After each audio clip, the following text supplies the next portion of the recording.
Hello and welcome to EE 233. I'm your instructor, Gregory Myers. In this video, we're going to take another look at our fundamentals demo. And specifically what we're going to do is we're going to look at one of our earlier physics examples, our projectile 1D. This video is sort of a culmination or a meeting of a couple of different topics here. Once again, some of the fundamentals of the C programming language, particularly our typedef structures, but also our physics demo, parallel arrays, and so on. And so the idea here is that you have a little bit of familiarity already with your structures, as well as passing parallel arrays to a function. So what I want you to do is I want you to go ahead and grab a copy of your typedefs_04.c, and we'll take a brief look at it. You'll see that I have essentially built this the same way that we did our typedefs 03, in that we have a series of helper functions, in this case typedefs_04, that accepts argc and argv as input arguments. Basically what we're going to do is create a little self-contained example for this that we can then expand on later on. In addition to that, I've also provided you with a help function for this example. So typedefs_04 has its own little helper function, which you'll see, and it also too passes or accepts an argc and an argv. In addition to that, we have our projectile 1D version 4, as well as the 1D version 4 modified. And the difference between the two is the input arguments. And so you'll see here that for the first one, this is the more traditional or closer to the earlier projects, and that it accepts a y-init, which will be used then to calculate a time vector, a y time vector, as well as a vy time vector, and that we control the number of elements in each one of these parallel vectors or parallel arrays by the integer n. In the modified example, we don't have all of those arguments. Instead, we simply have one argument, and that is a by reference passing of our example structure, in this case, our projectile 1D results. So let's take a quick look at the top of the file here. You'll see that I've provided, in addition to some useful constants, we also have our Typedef Declaration, and you'll see that essentially all of the variables that were passed in our 1D version 4 are essentially wrapped up into a structure. And so let's see how this plays out now. And so you can go ahead and copy your constants over to the list. You can go ahead and copy your structure over to the list of structures. You can add the prototypes now to our ever-growing list of prototypes, and then go ahead and bring over the function stubs themselves and simply add them to the bottom of your fundamentals driver. At this point, it's probably a good idea to go ahead and build your fundamentals driver just to make sure that we haven't introduced any bugs, and we're essentially done with our typedefs_04. Now let's go back to our main and let's make some modifications to our main. Number one, to sort of embrace this top-down design, but also to get our new functions wired up correctly. And as I mentioned before, we're going to follow roughly the same pattern that we did with our typedefs_03. As a matter of fact, if you want to, you can simply go ahead and copy and paste the code that launched our typedefs_03 and make the appropriate modifications. Just like in 03, the idea is if the user provides the second argument or switch after the name of the executable as /typedefs_04, then the user is essentially intending to call our new demo here. Now, to that end, we want to go ahead and add a mention to it in our help. And at this point, then all of the rest of the work is going to be done in our typedefs_04 in the helper functions, as well as in the projectile 1D version 4 and 1D version 4 modified. So essentially we're done with this. At this point, our main is finished, and we can come down here to the bottom and we can focus now on these functions. So the first thing you'll note here is that I'm passing argc and argv to our typedefs_04. And what we'll do is we'll essentially do some additional triaging of the switches that come after argv square brackets 1. In other words, argv square brackets 1 indicates typedef_04, but then argv square brackets 2 could perhaps indicate that we want the help that's specific to this particular demo. Or what we are going to do is we're simply going to add a couple more else ifs here. And we're going to look now at our argv square brackets 2. And if it matches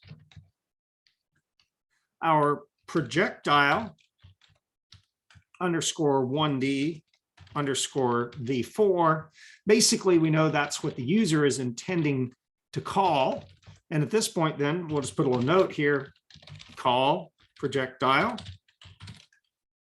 1D version 4. And we can, once again, do a little bit of copying and pasting here.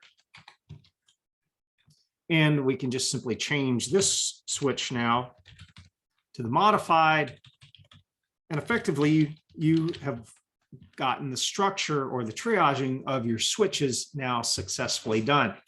The only additional piece of code that you see that I've provided here is a reminder of what our Nmax is. Now we're going to quickly jump up to the top of our source code, and you'll see here that our Nmax was 11, and that we used it then to declare the size of the vectors inside of our structure. Now, don't focus too much on the value 11 for Nmax, but the idea is that we want to have all of our parallel arrays be the same size. And in this case, then they will all have 11 elements in them.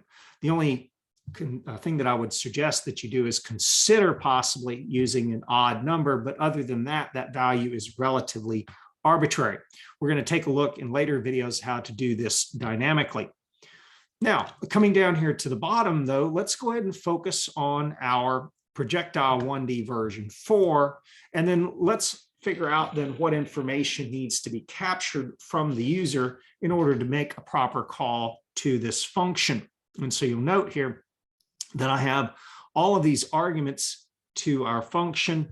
And so somewhere we've got to declare variables for these. And we do that inside of this little typedefs_04 helper function. And so if you recall back to the original projectile 1D, we can sort of go through each one of these variables and figure out what we need to have. And we'll start off with an integer for n, which indicates then the number of elements in our vector. And specifically, it's the actual number of elements in the vector. And it must be less than our Nmax, less than or equal to with the way that we will have this set up. We also need a variable to store our y init. We need variables for our time. And this is going to be a vector based off of Nmax, not based on n, but on Nmax. We want to have one for y as a function of time, also based on Nmax, and then a vy time, also, once again, based on the value of Nmax. And so just briefly here, this is our time vector. This is essentially our position vector. And our velocity vector. Now, not to confuse what you would have learned in physics, this is essentially nothing more than a vector or an array, where a vector just simply indicates that it's one dimension and an array can be multiple dimensions. So it helps you to think of these as arrays. That's perfectly fine. The additional variable that we want to have is a results variable that will capture then the return value from our two little helper functions. And you'll see here, you'll note that both of them have an int return value of either success or failure. And this will be very useful in understanding, after we do our error checking, whether our functions have in fact returned successfully. Now, at this point, we just need to figure out how to capture this information from the user and also what type of information we want to capture from the user. For instance, in our earlier examples, we emphasized that our y must in fact be greater than 0. Well, additionally, in this particular example, we also want to have some control over the n. And we said that the n cannot be greater than our n max, but also it wouldn't make any sense for us to collect an n that was less than 2. For instance, if it was n equal to 2, it would essentially represent the initial time and the final time. So fundamentally, the smallest vector or array that we're ever going to find useful in this example is going to be a 2-element array, and we've artificially capped it at 11 based on our n max.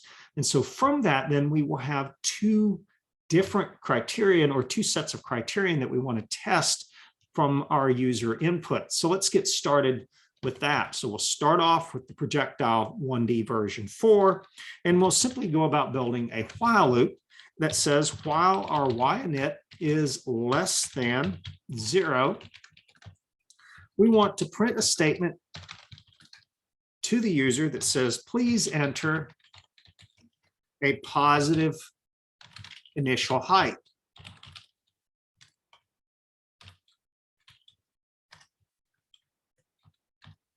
And we can use a scanf and %lf, and we store that at the address of our y init. Now, this is a great opportunity for us to see the necessity of initializing our variables, because essentially we're using this y init without having initialized it. And as a result, we cannot rely on the value that is currently in the y init. So for some of these, we want to go ahead and initialize them. Particularly what we want to do is we want to go ahead and initialize our n to 0, our y init to 0.0, and also we can be optimistic and we can assume that our results are equal to exit success. And so we want to remember here to initialize variables before we use them. Now, we could also initialize our index, but what we're going to find is we're going to do that inside of our for loop. As you see here, we've initialized it to 0. We'll just need to remember that if we use a while loop to initialize it before we use the condition in the while loop. At this point, we can move forward and look at the 2 conditions that we want to check for our n. And so once again, we'll start with a while loop, but this time around, we'll have 2 conditions. So we'll use some nested parentheses, and we want to check that our n rather is in fact not less than 2. So in other words, while n is less than 2 or n greater than our n max, then what we will do is we'll simply printf to the user, please enter an n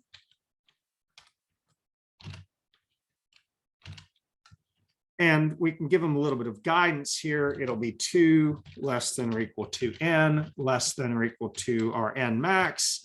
And what we can do is instead of typing in n max here, we can simply replace this with %d and then provide this as a variable for that placeholder. In other words, we can provide that constant then, and as a result, then we get the ability to update our n max at the top of our code and make no further changes later on in our functions. And so at this point, please enter an n from 2 to 11, followed by a scanf. And in this case, it's going to be a %d, and we'll simply store that at the address of n.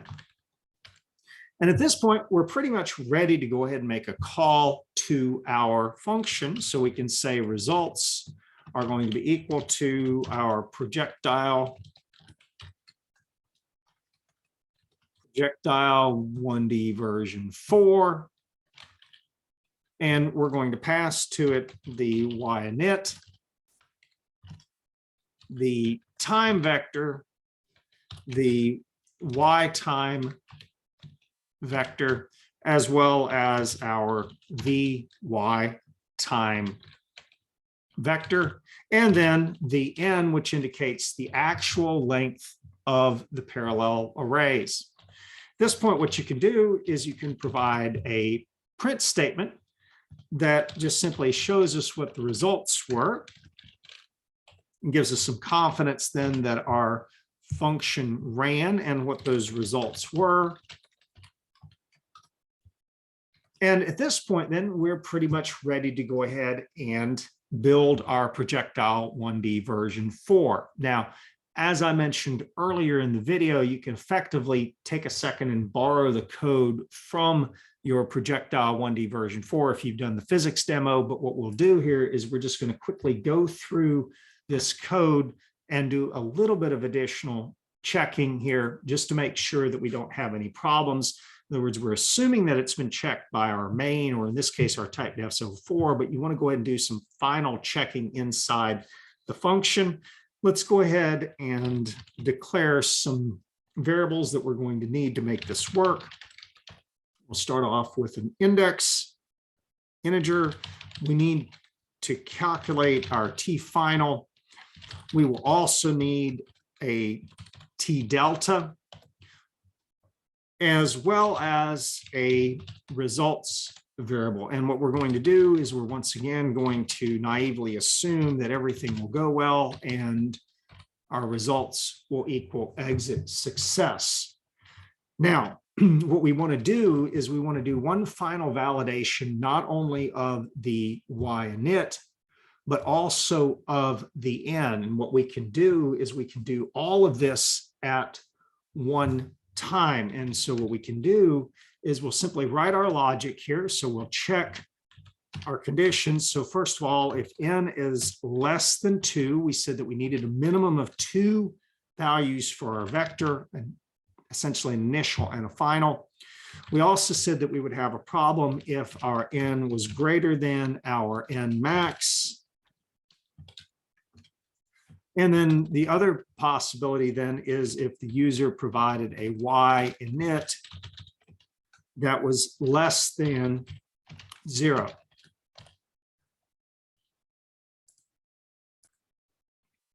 Any of those 3 conditions failing to meet should result then in a message to the user that says something like this: error, initial conditions incorrect. Now, you could spend some time breaking this up and providing them with a little more information about whether it was the n or the y init that was wrong. I mean, I would encourage you to consider doing that, but for the focus on this particular example is on the differences between using the parallel arrays versus using a structure with parallel arrays built in. So at this point, then the only thing we really care about is going to be that results are equal to exit failure. In other words, there was a problem. And then under the else branch, then we're going to assume that that's all the validation that we will need to provide. In other words, that to get to the else branch, we assume that we have a value for n that was between 2 or including 2 and n max. And then also we got positive y. At this point, then we can go ahead and make a calculation for our t final. And then our t final is going to be equal to the square root of -2 times our y init divided by our ay constant. This is no different from our earlier examples. And then what we can do is we can say our t delta is going to be equal to our t final minus 0 divided by n minus 1, where n minus 1 represents the number of intervals because n is the number of data points. And so if we have only 2 data points, in other words, our initial and our final, then we have one interval between the two of them. So there will always be that relationship of n and n minus 1. Now, I've hard-coded in the 0.0 explicitly here. Fundamentally, it's t final minus t initial. We didn't bother to declare a t initial for this example, but the idea is that then you could expand this to be able to handle essentially a t delta from some t final to some t initial. Now, at this point, then we're ready to go ahead and make our calculations. And so we can start off with a for loop, and we'll use the index variable. We'll initialize it at index equals to 0. We want to continue this loop while index is less than n. Remember that this is the actual n, not the n max. The actual n is tied to what the user inputted that we have validated was less than our n max, or less than, specifically that it was less than or equal to our n max. And at this point, then we simply just increment our index. And the idea then is that we can use that index to sort of drive the storage or the updating of our time vector. And we simply multiply then our t delta times our index.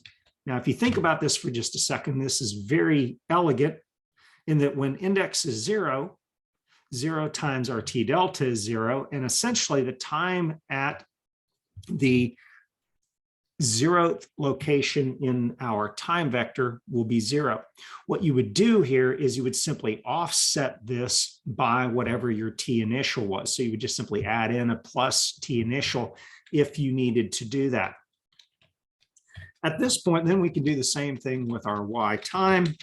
And so it's going to be y times square brackets index is going to be equal to, and we'll use our y init here, plus then our vy init, which we said was 0. We're making a great number of assumptions here, times time. So the only term we're left with then is going to be 0.5 times our ay times the power function of whatever that particular value is for the time vector. And so you could simply redo this calculation, or you can simply borrow from the value that is being stored in the time vector. If you'll notice here, basically I'm using the time vector, or I could go through and simply redo this calculation once more. Either way, though, what we can do now is we will have the height as a function of time. And if you spot check this, this once again makes sense. We said that our time at the position 0, the time vector at position 0, the index 0 is going to be 0. 0 squared is still 0. So that means this term is 0. So that means our y at position 0 is going to be equal to our y init. We do our last one here, vy time, which is just simply going to be our vy init, which we've not handled in this particular example, plus our a underscore y times whatever the value is in our time vector or time square brackets index. And so now what we're doing here is we're storing then our vy time using, once again, our index to indicate the location in the vy time array or vy time vector. And so I'm just going to take a little note here. We're making some assumptions here as well that our vy init is in fact equal to 0. You would not have to do that. All right, at this point, then the only thing that is left to do is to incorporate our results as a return. And I'll simply say return results. And we could also reinforce this inside of our else branch, but we've established that the default value is exit success. So the only way that we're going to get failure is if one of these conditions are met. In other words, basically the user provided too small of an n, too great of an n, or a y init that was equal to 0 or less than 0. And fundamentally, we're testing this twice, so we're doing double validation, which is perfectly fine. Now, let's go back up to our helper function, or essentially which behaves like a smaller portion of the main. Let's go ahead and build it. And let's see how we've done. So I'm going to go ahead and open a command window. I'm going to go ahead and CD then to our fundamentals demo project folder.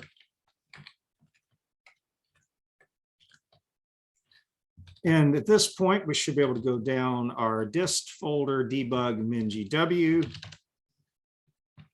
and we should be able to run our fundamentals demo.exe. We should be able to provide it with typedefs _04, and we should get the help. Looks like we've probably made the help a little too wide here, at least for my screen. That's no big deal. We can maybe tighten this up just a little bit. But fundamentally, you see that I've not provided it with enough information. So as a result, it provides that extra help.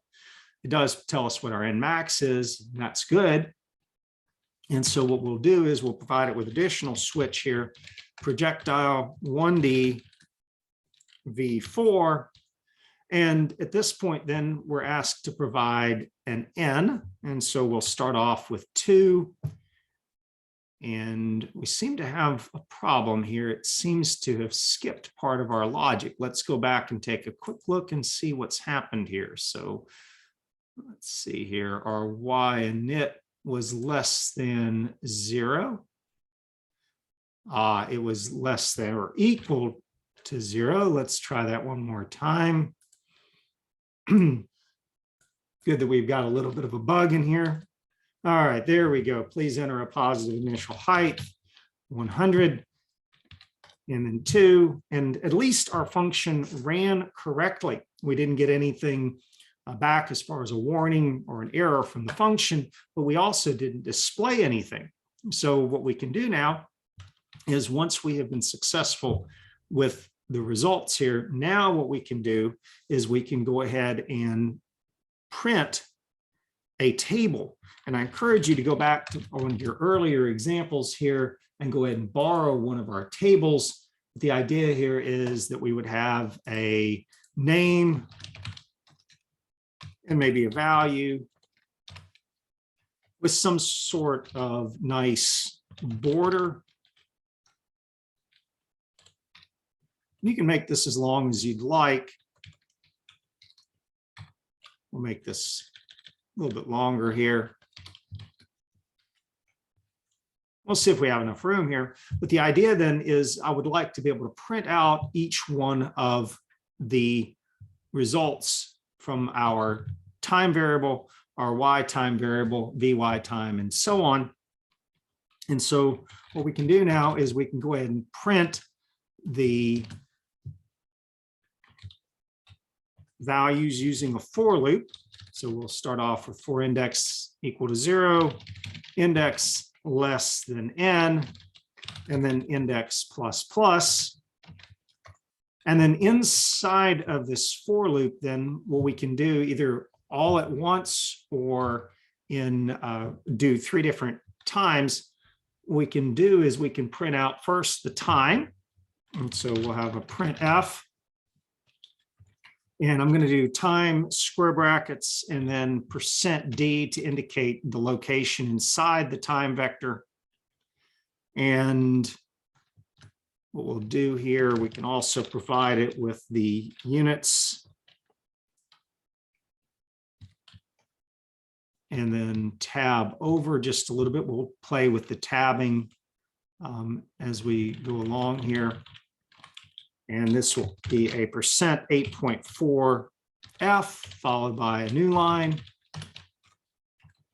And then what we'll do here is we'll simply provide it with time square brackets, then index.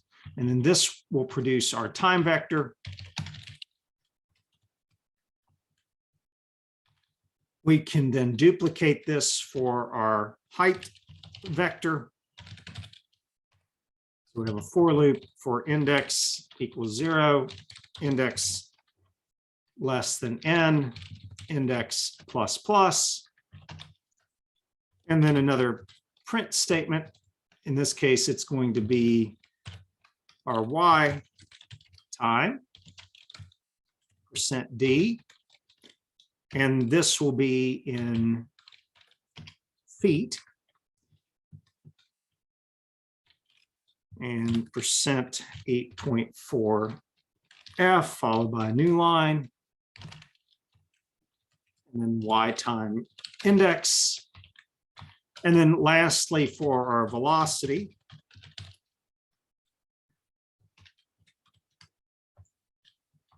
and once again, another for loop, all driven by the n that the user provided. And then inside of here, we're simply going to print Vy time, once again, square brackets, %d. And this will be in feet per second. I just noticed we've got a little bit of a change we have to make here as we went along, provided two placeholders and only provided it with one piece of information. We'll fix this here. So it's supposed to be index, comma, and then Vy time square brackets index.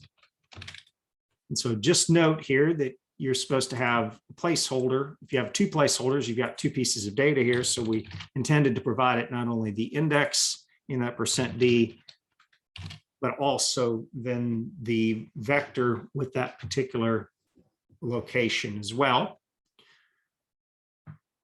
And then probably about the only other thing that we would like to throw in here would probably be at the top of our table, maybe just another print statement with our y init, whatever the user provided in feet.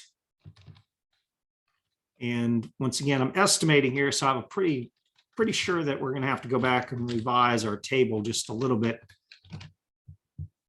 But we're going to provide them the y init, and then we also want to do the same with the n. N really doesn't have units. I guess you could call it iterations, if anything. And then we can decide exactly where we want to line that up at, followed by a new line and then an n. At that point, then hopefully we should have some noise on the command line. And so if we go back to our executable, we rerun it again. We'll put in 100 for the initial height. We'll start off with 2. And you can see here that I'm only producing 2 values. And we didn't get too bad, but we've got to do a little bit of tweaking on our table. But there is our y init in feet, 100, n is 2. You can see here that we have a time at index equal to 0 of 0. Likewise, time index 1 is the final time. And you can see here we've done the same now for our Vy time as well as our y time. Let's run it one more time. And in this case, what we'll do is we'll provide with 100. This time I'll provide it with the maximum number of elements based on our n max. And then you can see here that I'm getting a vector based on those values from 0 to 10 for the positions. And then once again, we can probably spend some time cleaning up this table. The idea is that I want to leave that for you to figure out how to go about doing. We want to focus now on how the second example could be viewed as potentially more streamlined or a little simpler. So before you go any further, though, make sure that you can reproduce this part, because we're going to be borrowing very heavily from this code to make the second example work. So how do we do this? Well, we basically will be doing roughly the same steps as earlier. As a matter of fact, you can actually go ahead and copy some of this code, particularly the one that allows for you to capture the y init and the n. So fundamentally, those are in fact the same. And then at that point, then what we want to do is we make a call to our projectile 1D version 4, but the modified version.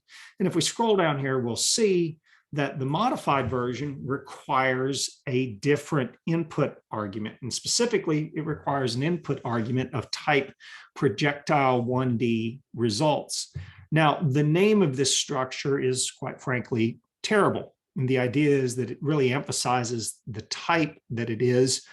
But what we want to do is we want to declare a variable that we can then pass to this function, and it has to be of this type, projectile 1D results. So just like in the earlier part of this example, I want to come up here to the top and I want to go ahead and create another variable. And I'm going to call it projectile underscore 1D results, or rather that's the type of the variable. And I'm just going to call it example. Now it doesn't have to match necessarily the name that's given in the function signature, but just for consistency's sake with the other videos, this is what I'm going to call it. You can also call it sample underscore 1, or anything along those lines. Just give it a good name. At this point now, we have declared it, but we have not initialized any of the values. And so just like what we did before here, we could go through and we could initialize each one of the values inside the structure. And we'll do that down here in this branch of our if statement, particularly the one that focuses on the modified. So what we'll do here is we'll say example dot n is going to be equal to whatever that n was that was captured using the scanf. We will do the same now with our example dot y_init is equal to whatever that y_init was that was captured from the command line. And you can see here that what I'm doing is I'm leveraging the same validation that we did in the earlier example. And I'm simply then, once I validated it, I'm just assigning it to this structure. So essentially we're declaring the structure and then we're initializing it piecewise. Now, at this point, we should be ready to go ahead and call our function. And so we can once again do results equal to projectile 1D version 4 modified.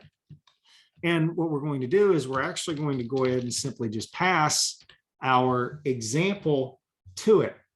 And so at this point, then we'll just basically pass the entire structure to the function. And then our goal here is that inside the function, it will update those parallel arrays.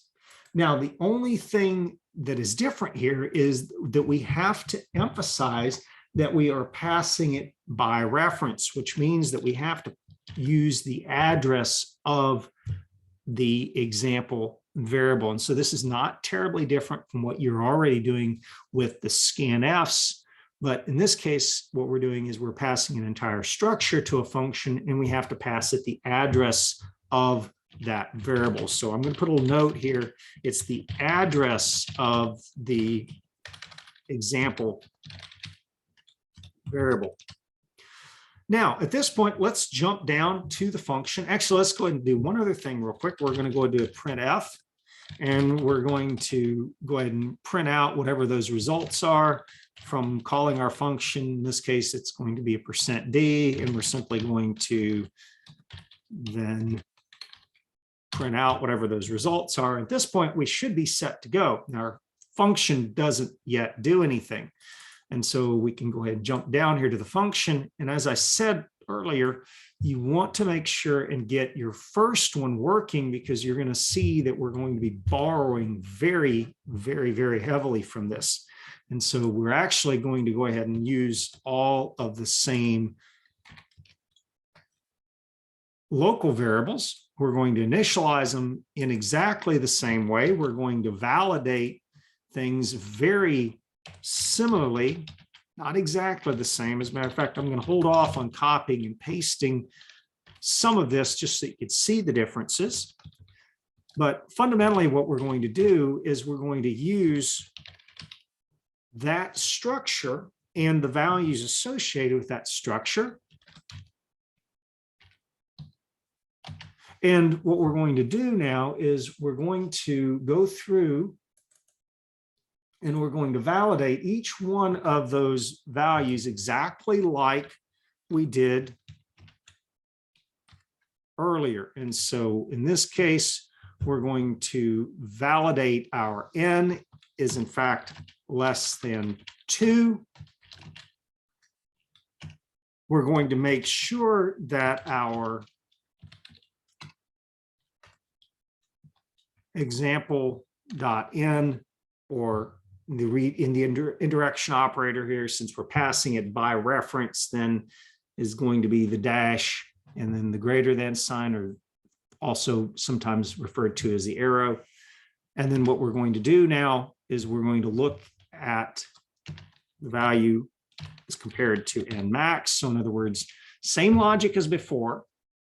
Okay, we want to eliminate the possibility that n was less than 2 or that our n was greater than n max.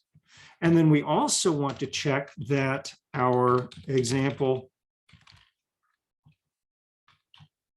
y init was in fact less than, and actually we probably want to go ahead and make sure that it was not less than or equal to 0. So go ahead and make that tweak in both of those.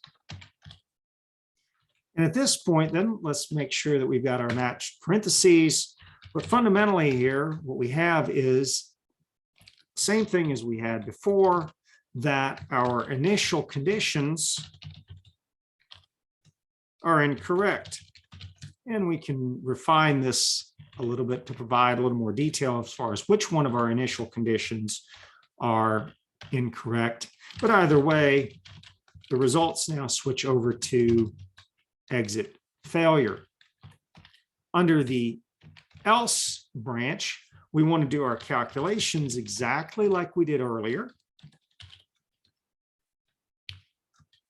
-2 times our y init. But in this case, you'll notice if I try to do it this way,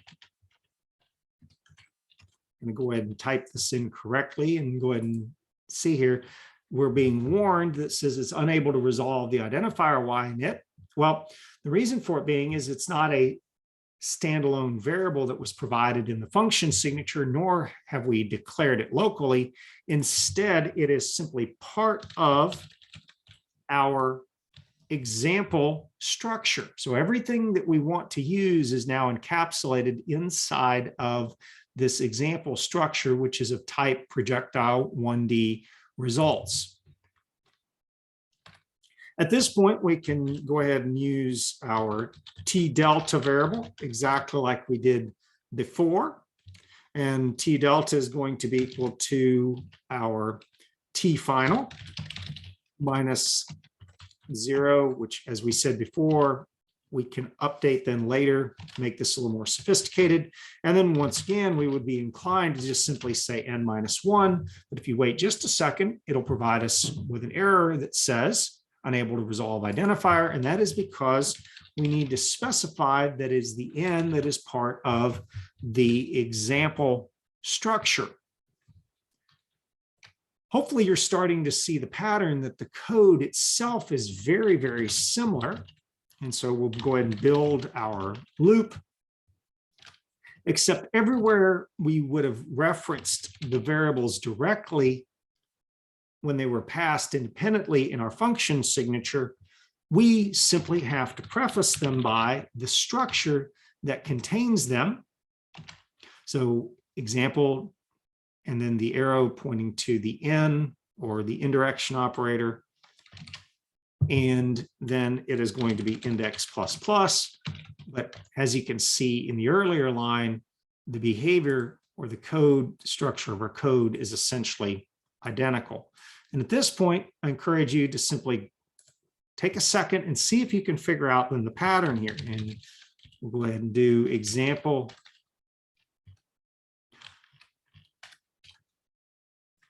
time. And by the way, you'll see that occasionally I'll hit the period instead of the dash and the greater than sign. It just seems that sometimes NetBeans is a little more responsive to that and then corrects it for us. Basically, it has to do with how we are passing this variable. Since we're passing the address of the variable, then we use this symbol versus if we're simply passing the structure itself. And you'll see the differences as we go along with this. And at this point, the calculation is the same here. It's going to be T delta times whatever the index is. So that doesn't change very much. And then we have our y as a function of time. Once again, square brackets index, which indicates a particular element inside of that parallel array. And then once again, we're going to carefully modify the code from above. We can't use our y init. We simply say example y init, and then plus 0.5 times a underscore y, which is a constant, times the pow function. And once again, what we'll do is we'll say example, and we'll leverage our time vector. And we're going to raise it to the power of 2. Once again, take just a second to compare this line with this line so that you're comfortable with the differences, mainly that I'm just simply having to preface each one of these variables by the structure name because they're part of the structure. And lastly, the y times square brackets index is going to be equal to, then, since there was no vy init, a underscore y times our, once again, our time vector, which is tied to the example structure. And at that particular index. And so note once again, there is no vy init, or vy init was assumed to be 0. At this point, we are fundamentally done. And the only thing that we want to do is once again return our results. And that is going to be either exit success, as we've naively assumed, or exit failure should there be a problem with the input arguments. Now we go ahead and build this. Hopefully you have no errors. And at this point, we are ready to go back to our main, or in this case, our little typedef underscore 04 helper function that acts as an extension of our main. And we are once again ready to go ahead and test it. Now, as you saw earlier, we can simply test to see that it works by providing it with the switches, in this case modified, and we can enter in a height and an appropriate number of for n, and then we just simply get results equal to 0 or exit successful. So it's wired up correctly, but it's not printing any sort of useful information. Which brings us back now to very carefully borrowing some of the code from above. And particularly what we'd like to do is we'd like to borrow the table so that we don't have to recreate this portion. And then what we're going to do is we're going to go ahead and borrow the code for printing the y init as well as the n. But the difference is I would like to make sure that we understand that this isn't coming from those local variables anymore, but instead it's going to be the example dot y init and the example dot n. So those are going to be the ones we're going to use. And you'll notice here that outside of the function, since I'm not dealing with the address of example, I'm dealing with the example structure itself, we use the dot notation. And so once we pass it as an address to our helper function v4 modified, then is when we need to use the dash and the greater than sign. Basically what it does is it resolves the value at that address. At this point, we are simply back to using these for loops, and we can be very careful about this. Here we can actually copy all of the for loops that we did earlier, with the significant difference being that everywhere we reference these vectors earlier directly, we simply want to preface it with example dot, or in this case, the name of our structure or our sample structure. So we call it example or sample, it doesn't really matter. But fundamentally, though, we want to prefix each one of our vectors or arrays to indicate that is where we're pulling the information from. And these three arrays now reside inside of our example structure. And now if we build this real quick, hopefully we don't have any typos. Everything looks fine. You should see now it's resolved. At this point, then we can go back and we can rerun this one more time. We'll enter in a positive height. Just like before, we'll test it for 2. We get the same results. Yes, we would want to clean up our table a little bit, maybe provide some parentheses around our units, some colons, align it a little better. Once again, that's not the focus of this video, but I encourage you to go ahead and do it later. Let's rerun this one more time with the initial height of 100 and our n equal to 11. And sure enough, we have our nicely populated table. Time goes from 0 to 2.49 seconds, which we know from our earlier example sounds reasonable. The height goes from 100 down to -0, which we jokingly said was the dent in the ground that was left by the bowling ball. The reality of it is it just represents a little bit of round off error. And then we also have our VY time, which goes from 0 up to, or rather down to, the -80.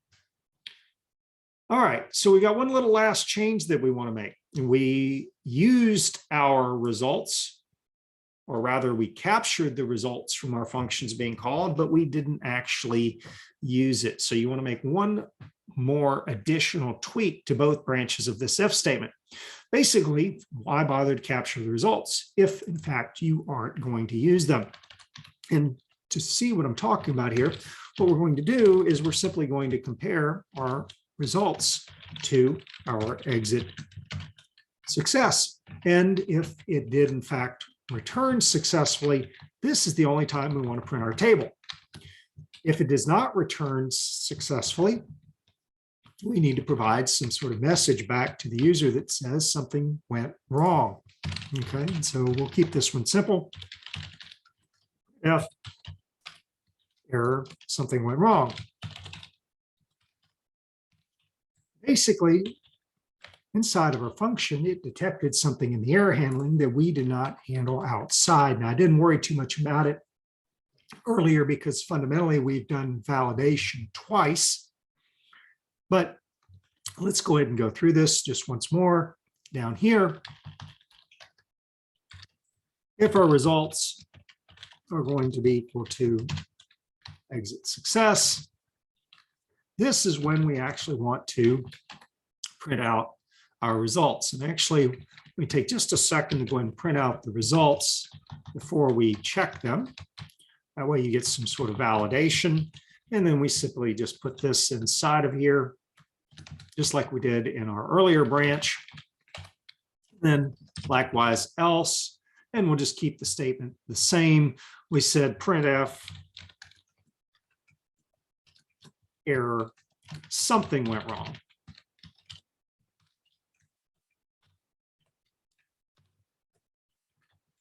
Brings us then to the very last thing that we want to do is we want to make sure that all of our logic is working in this one. And so take just a second to run either of our examples once more and just try to break them. In other words, what happens if we put in -500 for our initial height? We should be prompted again. If we put in 0 for our initial height, we should be prompted again. We should only get past this prompt if we put in a positive value. Likewise, if we put in value for n of -5, we should be prompted again. If we put in too large of a value, it should once again prompt us again. But sure enough, if we do put in a value that is tolerable or acceptable based on our range, then we should get some sort of results. So hopefully this video, which was kind of comprehensive and it involved several of our demos, sort of unifies now some of the things that we're working on. And as always, if you have any questions, comments, or concerns, don't hesitate to reach out to me. And thank you for watching.